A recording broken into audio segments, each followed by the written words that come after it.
안녕하세요.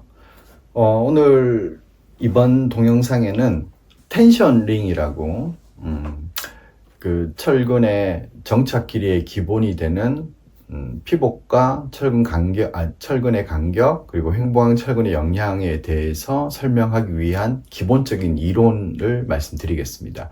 이 내용은 좀 어려운 내용이기 때문에 어드밴스드 심화 과정이고요.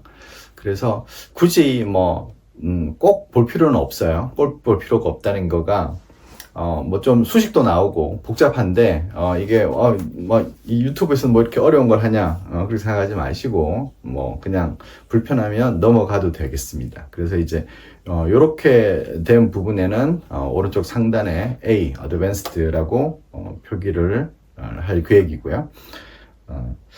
자, 우리 지난번까지 그 정착 길이 설계 기준에 대해서 얘기를 했는데, 우리가 그 철근과 콘크리트 사이에 힘이 전달돼서 부착 응력을 받게 되면 언젠가는 파괴가 되겠죠. 그걸 이제 부착 파괴라고 하고, 부착 파괴가 일어나는 현상을 두 가지로 설명할 수 있습니다. 하나는 콘크리트의 쪼갠 파괴라는 게 생길 때예요. 쪼갠 파괴, 그러니까 이제 분리된다는 거죠. 그래서 이제 영어로는 splitting crack이라고 얘기를 하고요. 요거와 대별되는 거는 뭐가 있냐면 뽑힘 파괴라는 게 있어요. 뽑힘 파괴. 뽑힘 파괴가 있는데 요거는 이제 풀아웃이라고 얘기를 합니다. 풀아웃.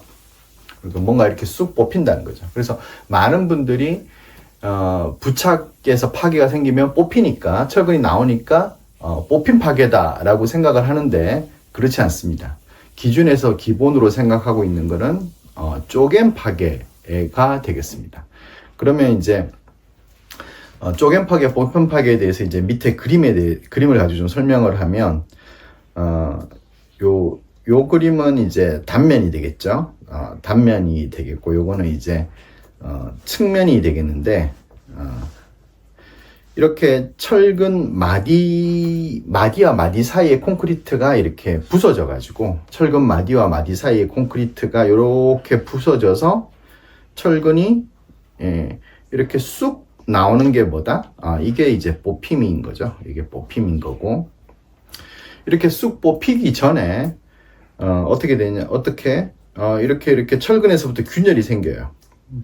그래서 측면으로도 이렇게 쭉 생기고 하부로도 생기고 이렇게 생기는 것을 뭐라 그러냐면 얘는 쪼갠 파괴라고 얘기를 합니다. 쪼갠 파괴. 그래서 설계 기준에서는 이 쪼갠 파괴를 기준으로 하게 되는데, 이 그림들은 이제 ACI 408 위원회에 있는 그런 내용들이 되겠습니다. 이 그림은 참고만 하시고 다음 페이지에 대해서 이 쪼갠 파괴의 원리에 대해서 설명을 하도록 하겠습니다. 앞서 얘기했는데 설계 기준에서는 쪼갠 파괴를 기본으로 하고 있다. 그러니까 콘크리트가 쪼개진다는 거죠. 그래서 이 쪼갠 파괴에 발생되는 이유를 텐션 링 이론으로 설명을 하고 있습니다. 자, 이 그림 먼저 이제 요 그림을 보면 이 철근에 인장력이 작용을 해요. 철근에 이제 T라는 인장력이 작용을 하고, 그러면 이제 이 철근에서부터 힘이 콘크리트로 전달되니까 콘크리트에 이렇게 콘크리트가 받고 있다는 거예요. 뭐 2분의 T씩이 중요한 건 아니고, 한쪽에서는 이제 철근이 잡아당기고 반대쪽에서는 힘이 전달이 돼서 콘크리트가 힘을 받고 있다는 거죠. 그러면 이제 요 철근에는 힘이 없는 거죠. 철근에 힘이 작용하지 않아요. 그러면은 이 철근만 딱 떼놓고 생각을 해보면 이 방향으로 철근이 힘을 주고 있으니까 철근 표면에는 이러한 반대 방향 힘이 작용을 해야 된다는 거예요. 철근 마디마디에 이런 힘이 작용을 해야겠죠. 철근 마디마디에 이제 이런 방향으로 힘이 이렇게 작용을 해줘야지 힘의 평형을 이룰 수가 있겠죠. 그러면은 콘크리트 입장에서는 어때요? 콘크리트 입장에서는 철근에 작용하던 인장력이 콘크리트로 다 전달이 됐으니까 한쪽 방향, 즉 이 방향에서만 콘크리트의 힘이 작용을 하고 있고, 그러면 얘와 평형을 이루기 위해서는 어떻게 돼야 되냐 하면 요 마디가 있던 위치에 이러한 힘이 작용을 해야 된다는 거죠. 뭐 이게 위아래가 아니고 마디가 있는 전체 위치에서 다 이렇게 작용을 하고 있는 거예요. 그래서 철근에 콘크리트에 작용하는 힘하고 그 다음에 이제 철근 마디로부터 콘크리트로 작용되는 힘이 서로 평형을 이루고 있다는 거죠. 막 이렇게 평형을 이루고 있는 거예요. 그래서 작용 반작용인 거예요. 그러니까 얘와 얘가 작용 반작용인 거죠. 같은 크기의 힘이 반대 방향으로 작용을 하는 거예요. 자, 그랬을 때 우리 요 마디 하나에 걸리는 요 부분을 한번 생각을 해봅시다. 마디 부분에 걸리는 힘 하나를 생각을 해보면, 그러면은 마디 하나에 힘이 어떻게 작용하고 있냐면, 마디 하나의 힘이 이렇게 작용을 한다는 거예요. 이게 왜 기울어져 있냐? 여러분 그냥 느낌상 철근에 마디가 이렇게 있었는데, 여기서부터 이제 요 면에 힘이 작용을 하니까 뭔가 이제 기울어진 힘이 작용할 것 같다는 거예요. 기울어지는 힘이 작용할 것 같다는 거죠. 그러면 마디를 이렇게 기울어져 있지 않고 마디를 딱 직각으로 이렇게 만들면 힘이 이렇게 작용할까요? 그렇지 않습니다. 그렇지 않게 되는데, 그 이유가 뭐냐면 철근은 이렇게 원형을 가지고 있죠. 이렇게 원형 형태를 띠고 있어요. 그럼 이제 우리가 입체적으로 생각을 해보면 마디가 이제 이렇게 형성이 되어 있는데, 마디가 90도로 이렇게 형성이 되어 있다라고 생각을 해봅시다. 그죠? 이렇게 형성이 되어 있는 거예요. 그러면은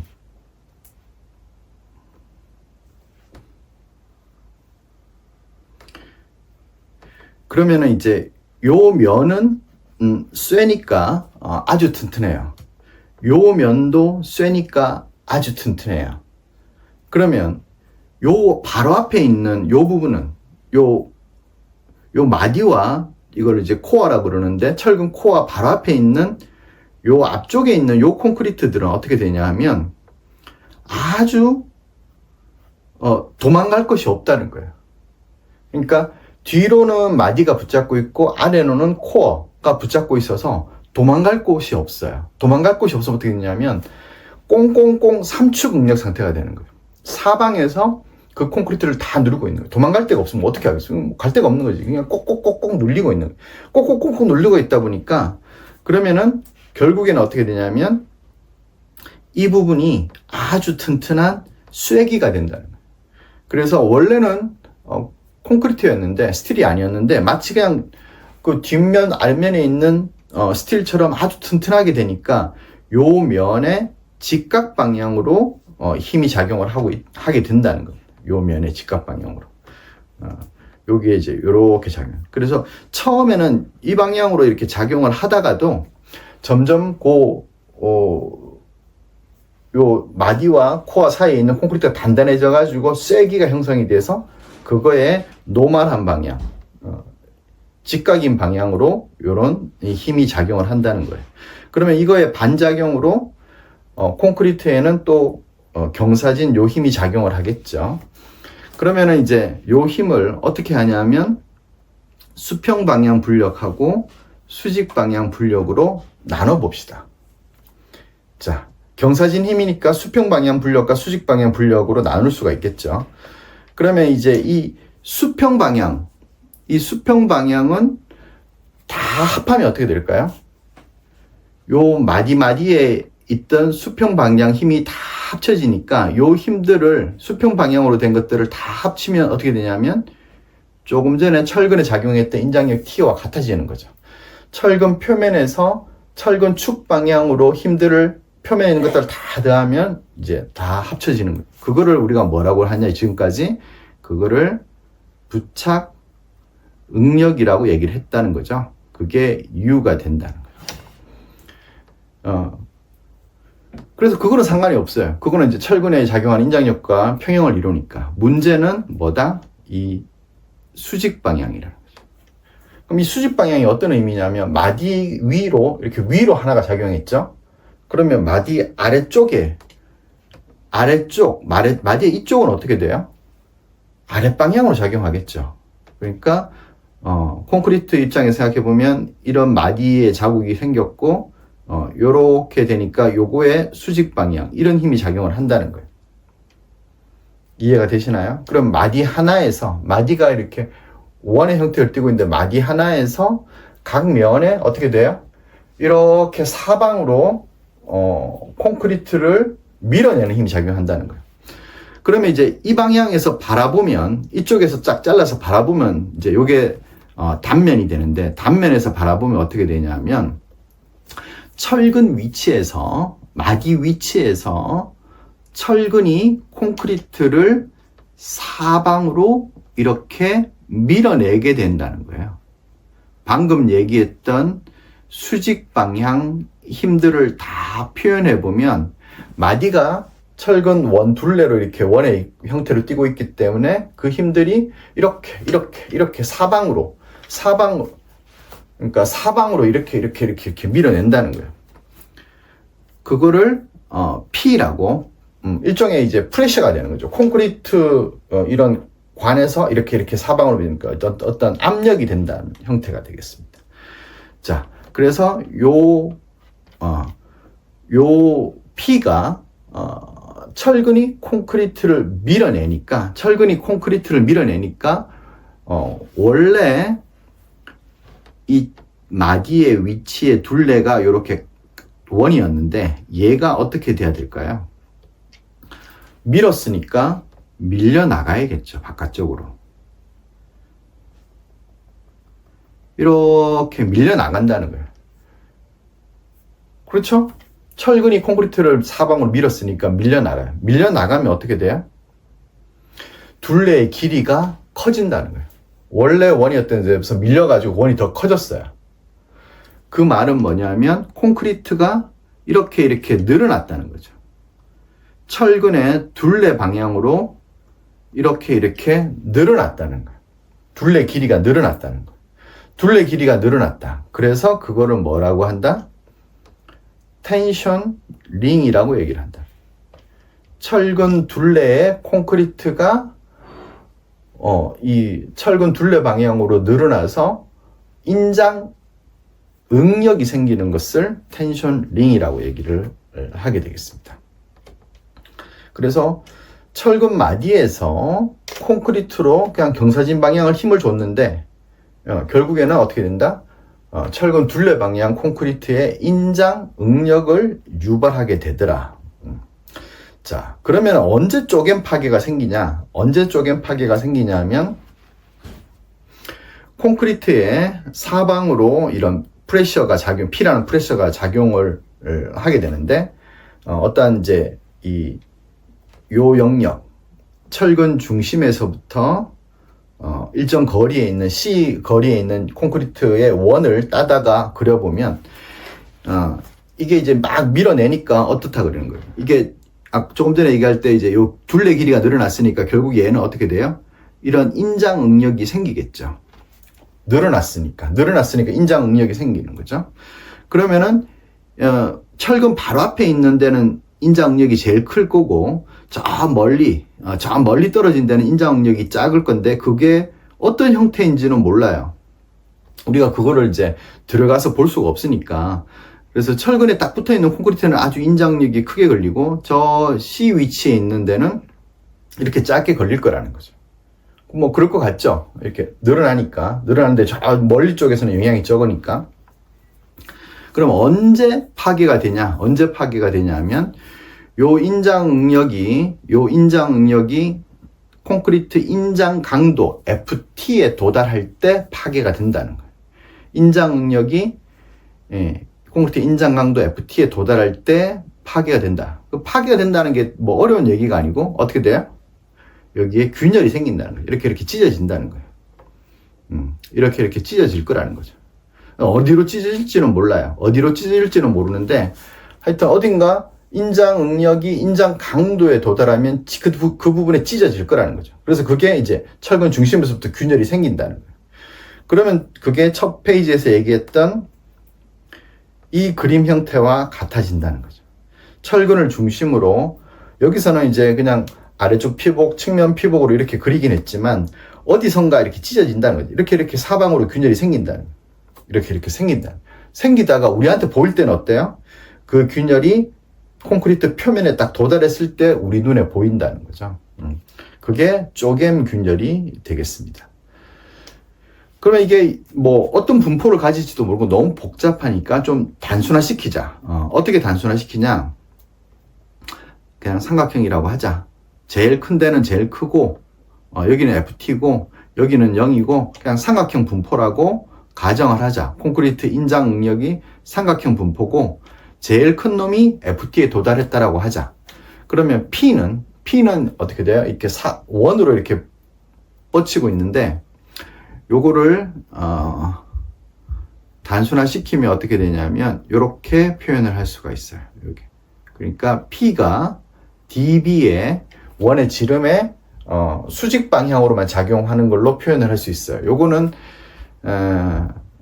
이렇게까지는 하기 싫은데 여기 요만큼 인피니테시말한 엘리먼트를 잘라서 적분을 하면 요 경우와 같아지게 됩니다. 그거는 이제 여러분 수학 시간에 한번 해보도록 하고요. 자, 그래서 이 작용하는 외력은 어떻게 되냐면 P 곱하기 dB가 돼요. P 곱하기 dB. 그러니까 요 빨갛게 표현해진 P라는 프레셔가 dB라는 폭에 대해서 작용을 해요. 그러면 저항하는 힘은 파란색이죠. 저항하는 힘은 파란색인데 여기서 여기까지의 거리는 뭐예요? C-2분의 dB죠. 그러니까 철근 중심에서부터 여기까지의 거리가 C라고 했으니까 여기까지의 거리가 C라고 했으니까 콘크리트가 없는 2분의 dB를 빼면 C-2분의 dB라는 폭에다가 그 다음에 FT가 작용을 하는데 삼각형이니까 2분의 해야 되고 왼쪽 오른쪽 양쪽에 두 개니까 곱하기 2를 해야겠죠. 예, 그래서 이제 얘들 없애지니까 이렇게 표현이 되겠습니다. 자, FT 콘크리트 인장 강도는 루트 FCK에 비례하는 걸로 여러분들 배웠을 거예요. 옛날부터 이제 알고 계시는 거죠. 그러면 이제 여기에 들어가는 크기가 얼마일까? 사실은 딱 정답이 있지는 않아요. 우리 럽처 모듈러스라고 휨 인장 균열을 유발하는 파괴 계수는 0.63 루트 FCK죠. 그리고 이렇게 공시체 눌러서 공시체를 이렇게 눌러서 실험하는 쪼개임 인장 강도는 0.56 루트 FCK이고 그 다음에 실제로 콘크리트에는 거의 안 하는데 이렇게 갯배따기 모양으로 만든 다음에 이렇게 직접 인장을 할 때는 굉장히 낮죠. 직접 인장을 하게 되면 0.17 뭐 이렇게 되고 있습니다. 그래서 뭐 조건에 따라서 다양한데 잘 모르겠어. 그래서 보통 얼마로 하냐면 0.5 정도로 합니다. 그래서 2분의 루트 FCK. 자, 그러면은 이 P만 남기고 dB를 나누게 되면 C over dB 마이너스 2분의 1 이렇게 된다는 거죠.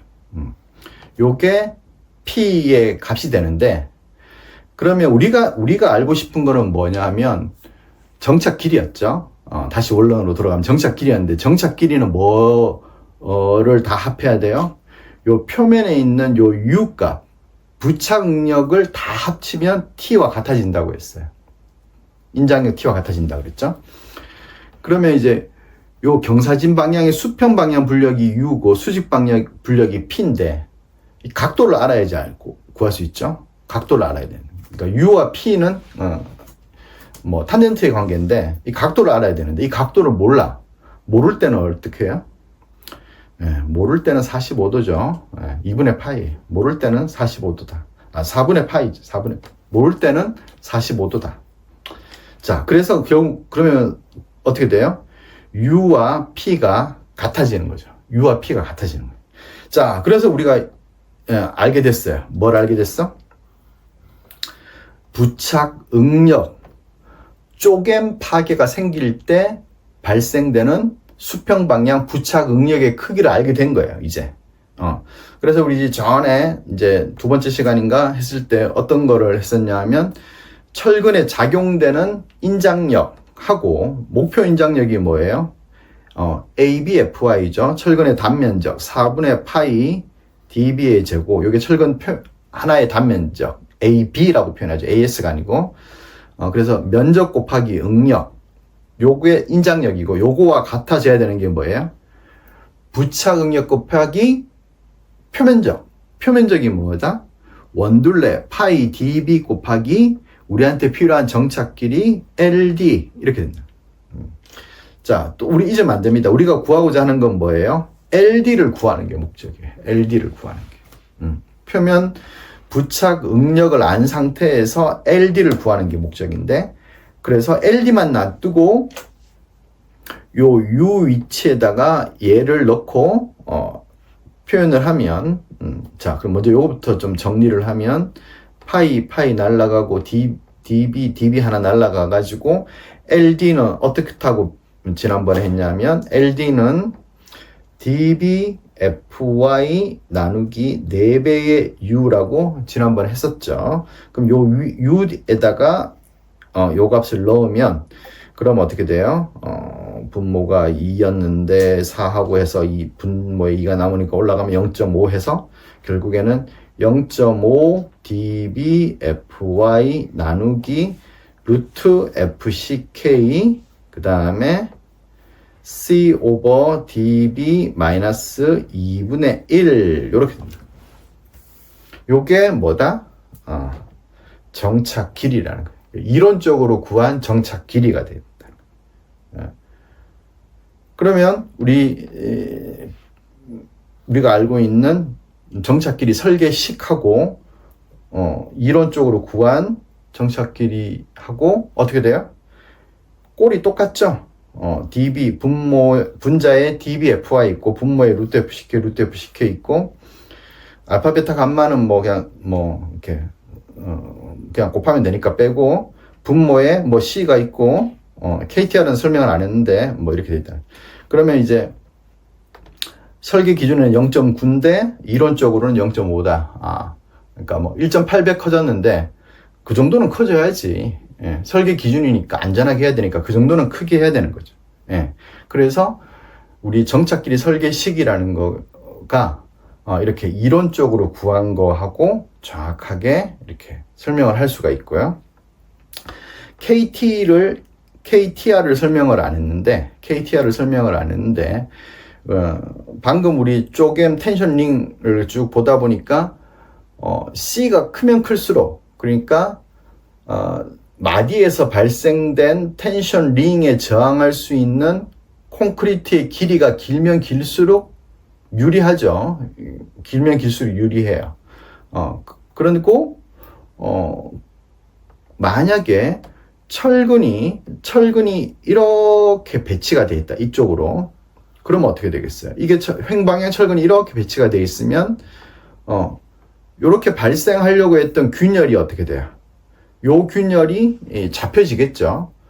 또는 아래쪽으로 이렇게 배치가 되어 있으면 횡방향 철근이 이렇게 배치가 되어 있으면 아랫방향으로 발생했던 균열이 잡혀질 수가 있다는 거예요.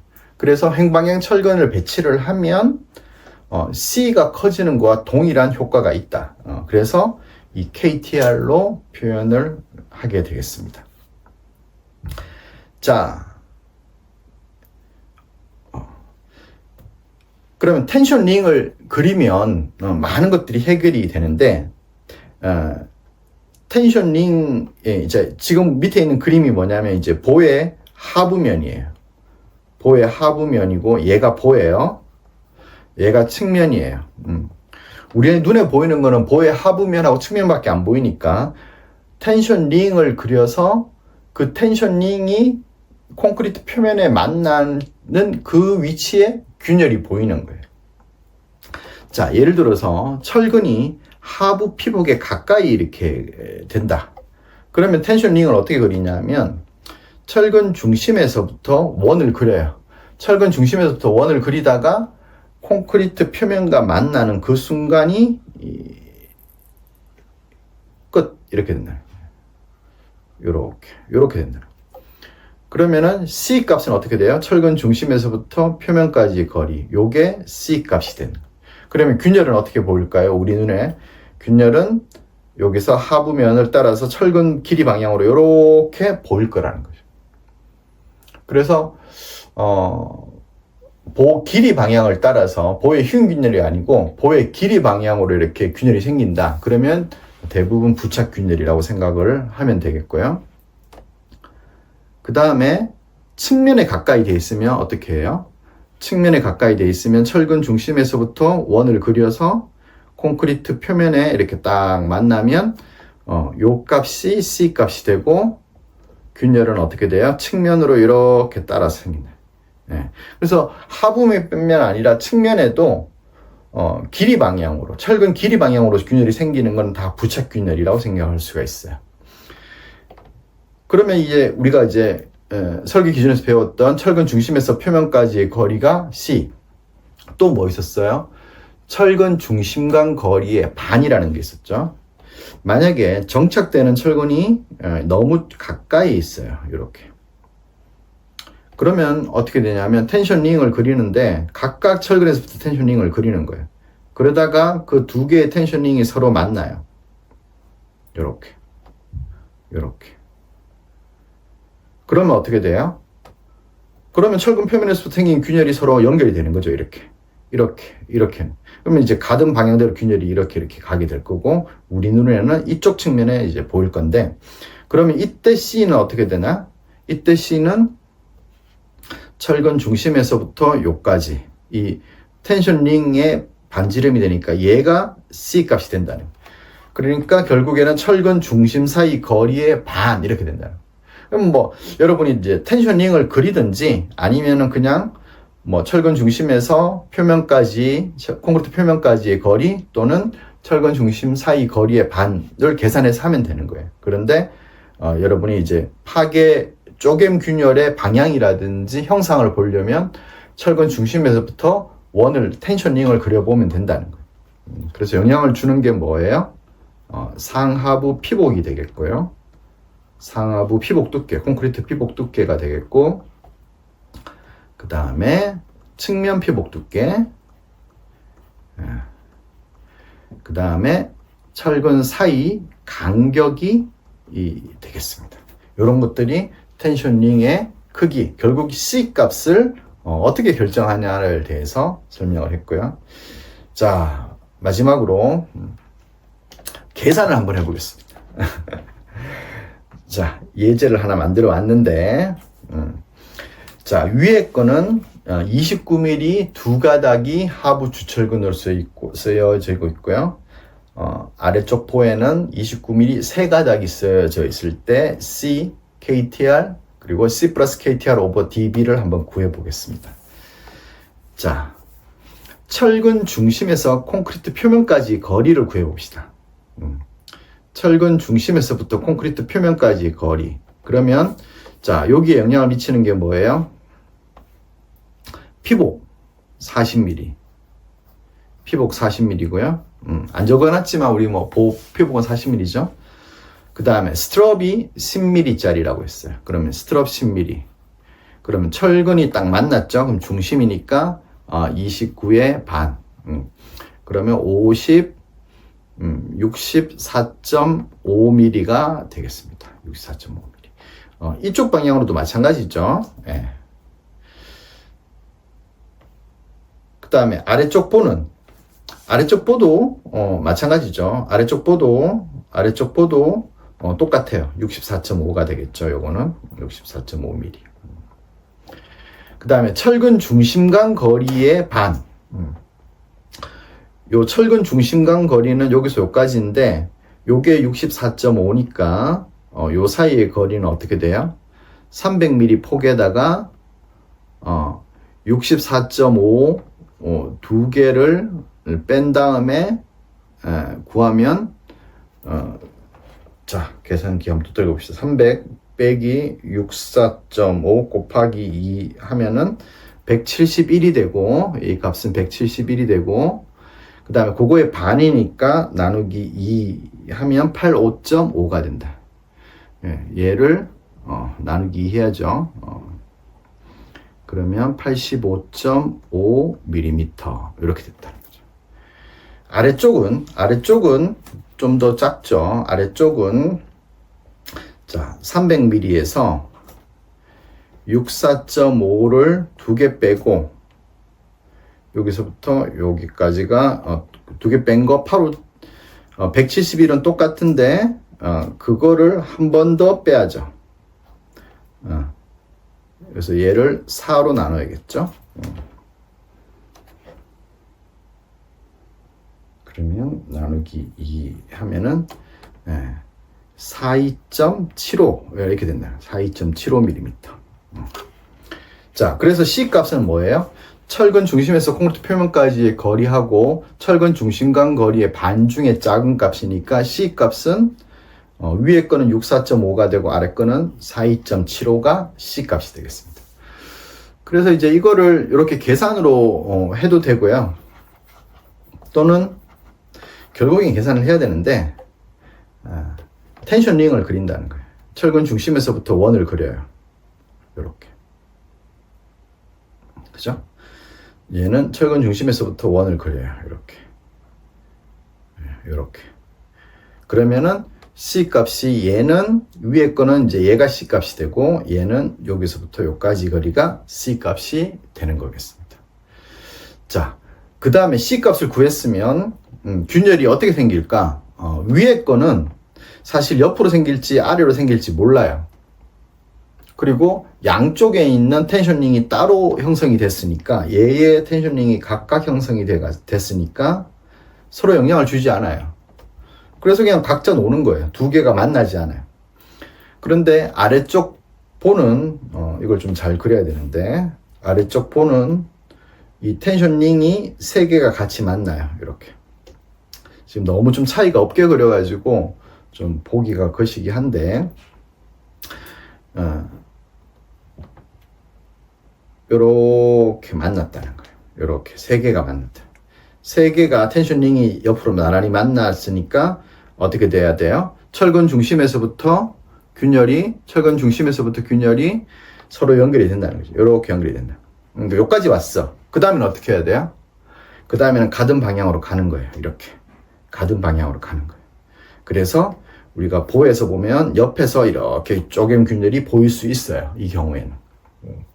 자, 그 다음에 우리가 KTR을 구하려면 N을 구해야 되죠. KTR은 40ATR 나누기 SN인데 N은 위의 경우에는 두 개의 텐셔닝이 만나지 않으니까 N이 1이에요. 이거 굉장히 중요하죠. N이 1이에요. 밑에 거는 하나의 수평 균열이 가면서 그 균열을 유발하는 텐셔닝이 몇 개였어요? 텐셔닝이 3개였어요. N이 3이라는 거. 아래쪽에는. 자, 그 다음에 ATR은 요 쪼개진 균열 생기는 요 횡방향 철근 요가 한 가닥인 거죠. 그래서 요거는 한 가닥에 ABR만 영향을 미쳐. ATR이죠. ATR. 그러니까 10mm짜리 한 가닥만 영향을 주는 거예요. 그럼 밑에 거는 그 균열만 이렇게 생긴 다음에 얘만 영향을 주는 거예요. 그러니까 빨간색 균열하고 파란색 균열은 서로가 뭐가 생길지는 모르는데 하여튼 각각 하나의 횡방향 철근만 영향을 미쳐요. 아래쪽은 세 개의 텐셔닝이 수평으로 영향을 미쳤어요. 그러니까 어떻게 된다? 얘와 얘의 두 가닥이 영향을 미친다는 거예요.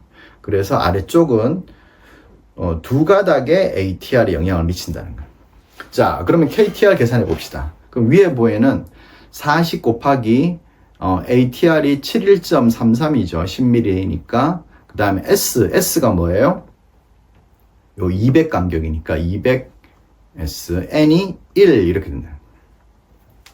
자, 계산기 두들겨 보면 40 곱하기 71.33 나누기 200 하면은 14.27266 이것도 단위가 어떻게 되냐면 밀리미터가 돼요. 밀리미터. 왜냐하면 요 71.33이 밀리미터의 제곱이고 200이 밀리미터였기 때문에 단위가 밀리미터가 되고 아래쪽 번은 40, 그 다음에 ATR이 2개죠. 71.33이 2개예요.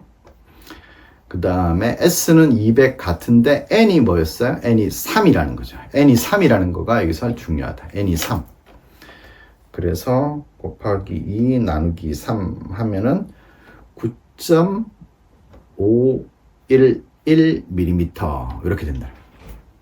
자, 그러면은 마지막으로 C 플러스 KTR을 계산해 보면 C가 얼마였어요? 64.5 더하기 KTR이 14.266 dB가 29니까 64.5 플러스 14.266 나누기 29 하면은 2.716 이렇게 나오는데 이게 어떻게 돼요? 상한이 2.5 이하죠. 네, 그래서 얘는 C 플러스 KTR을 2.5를 셉니다. 2.5보다 크면은 2.5를 셉니다. 그죠? 아래쪽은 42.75 플러스 KTR은 9.511 나누기 29 하면은 42.75 플러스 9.511 나누기 29 하면은 1.8이 되겠습니다. 그래서 아래쪽 번은 C 플러스 KTR 값이 작기 때문에 더 긴 정착 길이가 계산이 되겠죠. 수식도 나오고 굉장히 복잡한 동영상이었습니다. 도움이 되길 바랍니다. 고맙습니다.